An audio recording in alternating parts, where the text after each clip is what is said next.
भगवान भगवान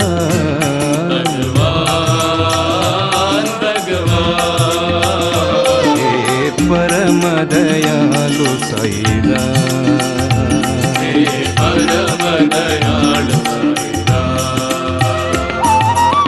त्रेतायुग में दशरथ नंदना,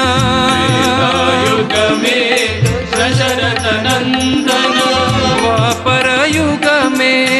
मुरली मोहन,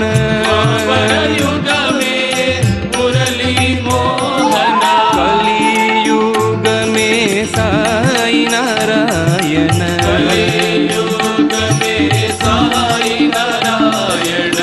एक प्रभुवनि